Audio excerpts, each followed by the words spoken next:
Bueno, un gusto tenerte como siempre aquí en nuestro programa y empezar hablando de lo que ha sido, bueno, la apertura de los mercados en la jornada de ayer, después de las elecciones del domingo, feriado nacional el día lunes. Ayer apertura de los mercados aquí en nuestro país con aumento del dólar blue. Bueno, ¿cómo has visto esta apertura?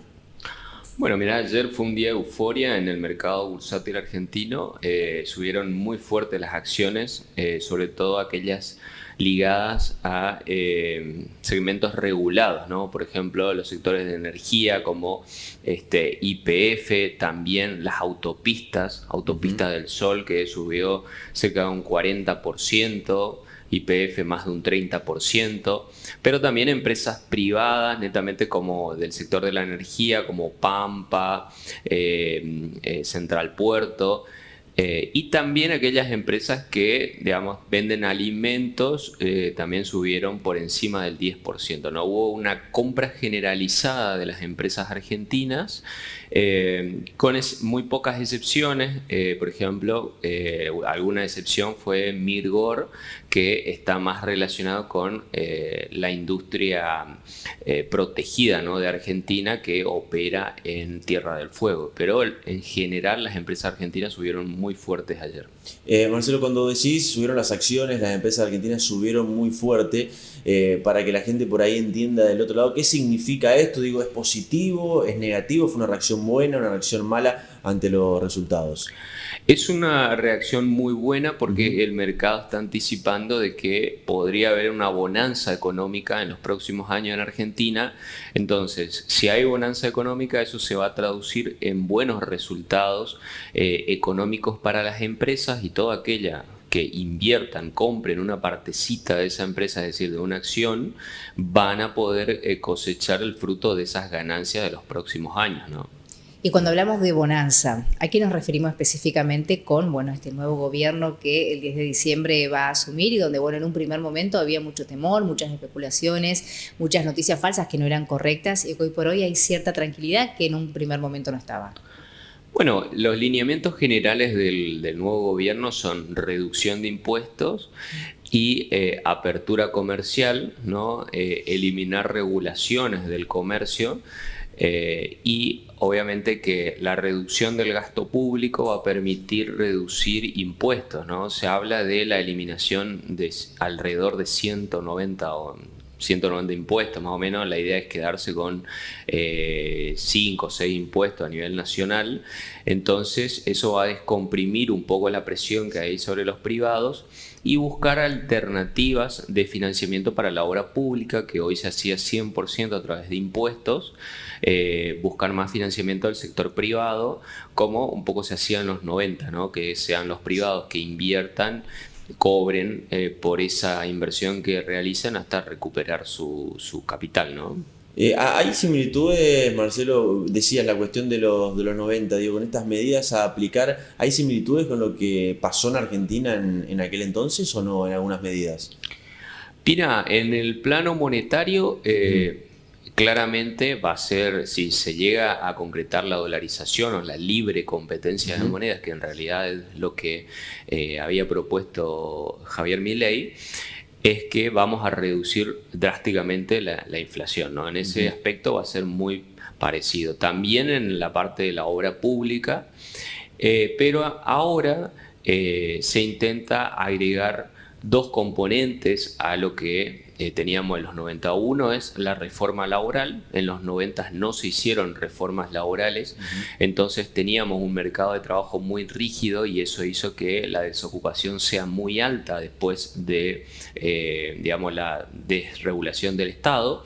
Y por otro lado, también se está estudiando una modificación en el sistema bancario para que los bancos tengan un 100% de encaje, ¿sí? Ujú. ¿Qué quiere decir eso? Hoy los bancos, cuando nosotros vamos y depositamos nuestros depósitos, caja de ahorro o plazo fijo, el banco tiene la obligación de conservar solamente un porcentaje de esos depósitos.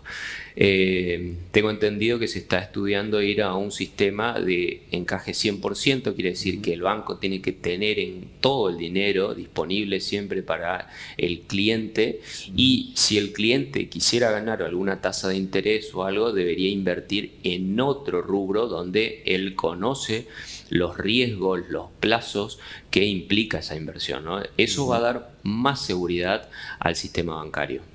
Esta nueva etapa lo que promete es ajuste de gastos, o sea, gastar lo que hay que gastar, como lo dijo, dentro de la ley todo, fuera de la ley nada, que quiere decir que va a haber ajustes en todo, gastos que consideraban que en otro momento estaban totalmente mal utilizados. ¿Eso también puede ayudar y mucho?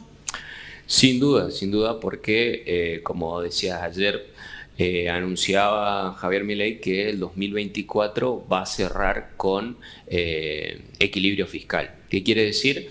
Que va a haber una fuerte reducción del gasto, ¿sí? Que fíjate que este año, por ejemplo, estamos gastando, o el gobierno nacional estaba gastando en torno a un 30% más de lo que recaudaba, ¿no? Entonces, los gastos se van a eliminar, pero para eso es fundamental la ley de reforma del Estado, que seguramente van a tratar de aprobarla los primeros días de diciembre, ¿no? O sea, después de la asunción, van a tratar de aprobar para eliminar las transferencias de recursos del gobierno nacional, por ejemplo, hacia las empresas que hoy tienen grandes déficits, ¿no? Las empresas estatales. Marcelo, hay una cuestión que bueno, Javier Milei lo ha dicho mucho en campaña y que lo ha ratificado luego de ganar las elecciones el domingo, esta cuestión de cerrar el Banco Central. Y ha hecho referencia a que para que esto ocurra, solucionar el tema de las LELIQs. ¿Qué son las LELIQs para que la gente entienda también? ¿Y qué es lo que tiene que pasar para, bueno, justamente poder cerrar el Banco Central como él lo dice? Bien. El Banco Central hoy tiene dos funciones, ¿no? Una es financiar al Tesoro Nacional, es decir, a través de la emisión de pesos, transfiere recursos al gobierno nacional. Esa es la parte que Javier Milei quiere cerrar definitivamente para que el Banco Central no financie nunca más al Tesoro Nacional. Por otro lado, tenés el tema de las LELIQ, que es una operatoria que hace el Banco Central con los bancos privados hoy. Lo que hace el Banco Central es tomar recursos de los bancos privados y por eso le paga una tasa de interés, ¿no? Que en términos nominales está en el 133%, y eso implica alrededor de 23 billones de pesos, ¿sí? Que crece día a día, porque las letras digamos, se renuevan a diario. Ayer, por ejemplo, se renovaron 2.7 billones, de los cuales solamente los bancos renovaron un 40%. O sea, un 60% de esos 2.7 billones quedaron por fuera. Entonces, hay que ver dónde se reubica todo ese dinero, porque puede empezar a generar presiones inflacionarias, ¿no? Entonces, el gran temor o la situación más crítica en términos monetarios para que no tengamos una hiperinflación está ahí. Ese es el punto neurálgico hoy para controlar la posible hiperinflación, ¿no? O sea, el objetivo, supongo, para evitar esto es solucionar este tema, digamos, de la LELIQ, pero ¿cómo se soluciona esa cuestión? Digamos, ¿cómo debería ser el entramado? Porque supongo que tampoco se da de un día para otro, digamos, debe ser un proceso. Bueno, ahí estaba Emilio Campo trabajando, quien sería el presidente del Banco Central de Javier Milei, y Nicolás Kachanowski, que escribieron un libro sobre la dolarización en Argentina, y lo que ellos planteaban era realizar un trust, le llaman los americanos, que sería un fideicomiso en el exterior, en el cual pongan como garantía los activos que tiene el Banco Central a cambio de que los inversores suscriban a los bonos que va a alargar el Banco Central con ley extranjera.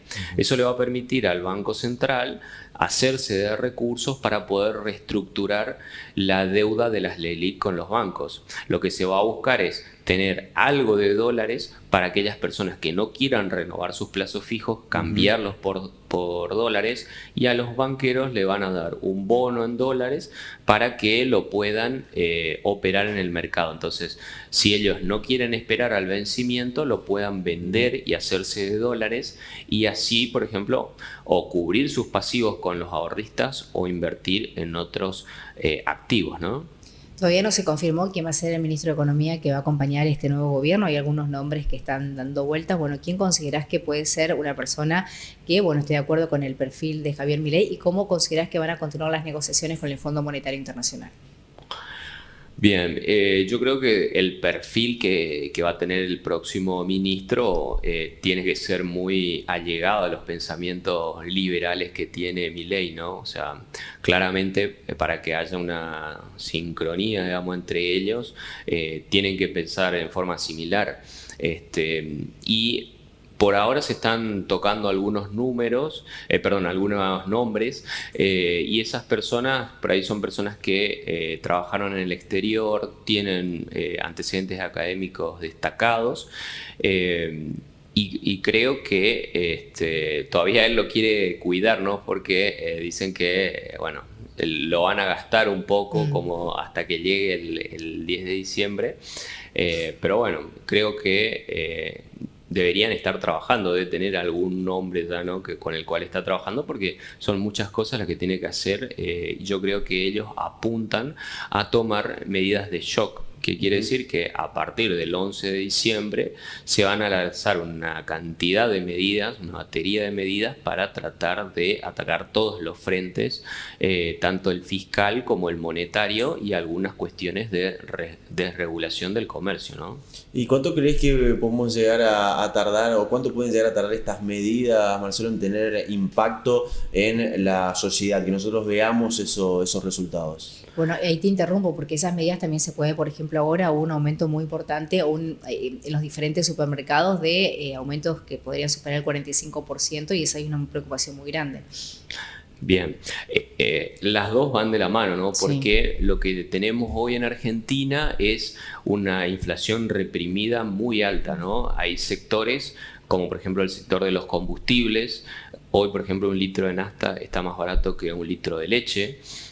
También tenemos sectores regulados como el gas, el agua, ¿sí? Algunos otros servicios. Por ejemplo, el gas hoy se paga, como decía el otro día, una garrafa de gas de 10 kilos en la zona te sale $10 oficiales, ¿no? A medida que el tipo de cambio oficial se ajuste, todo el gas va a subir, ¿no? Entonces va a haber un reacomodamiento en los gastos de las personas también. O sea, igual que en el combustible, hoy quizás llenamos el tanque del auto con la mitad de lo que debería valer el combustible. Entonces, todo eso va a aflorar, digamos, en la medida que los precios relativos se vayan acomodando, ¿no? Y otro es el tema del transporte, también el transporte público.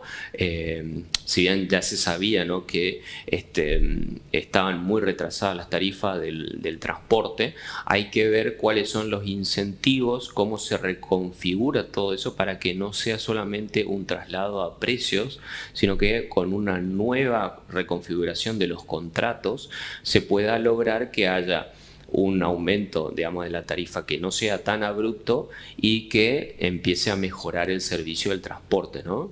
Bien, ¿y cuánto crees, Marcelo, que puede llegar a tardar, digo, en tiempo? ¿Un año más o menos en hacer o en ver resultados que uno vea en la sociedad, diga, bueno, estamos mejor en esta situación, o cuánto crees que puede tardar? Bueno, eso va a depender en la medida que ellos quieran sincerar toda la economía, ¿no? Acordate que en el gobierno de Macri, por ejemplo, el sinceramiento fue paulatino, ¿no? Entonces era como una agonía permanente el tema de ajustar las tarifas, ¿sí? Era una discusión tras discusión, y ahora hay que ver si deciden hacerlo todo de golpe, ¿sí? Y que se vea eso replicado en los números de una inflación mucho más alta de la que veníamos teniendo, o sea, tranquila. Ahora, como estamos yendo a un ritmo de inflación de un 300, 400% anualizada, ¿no? O sea, si te parás en el 2024 y mirás para atrás, seguramente vas a llegar a estos niveles de inflación, pero es por la propia inercia que se está dando, ¿no? O sea, por ejemplo, el tema de los alquileres que se vienen renovando por año, se van a seguir renovando a un torno a un 114, un 130%, entonces te va a ir marcando un piso muy alto, ¿no? Y con respecto a la pregunta de Gastón, se me viene a la memoria el discurso de Javier Milei, quien dijo con mucha sinceridad, ¿no?, que considera que los grandes cambios, los grandes resultados recién se van a ver, se van a proyectar dentro de 35 años. Me acuerdo porque hacía la suma de cuántos años voy a tener yo. Sí. Habló de llegar a ser potencia otra vez en ese tiempo. Exactamente. Hoy yo creo que hay algunos cambios como para decir, bueno, mira, Argentina es potencia mundial, bueno, pueden pasar 35 años, pero algunas modificaciones que van a impactar en el día a día de la gente sí ya lo van a ir viendo en el corto plazo, ¿no? Imagínate que el muro de Berlín cayó en el 90, ¿no? Y Alemania hoy ya es potencia, ¿no? Sí. Entonces, se tiene que... Argentina va a una reconfiguración total, si esto avanza, ¿no? Una reconfiguración total del sistema económico.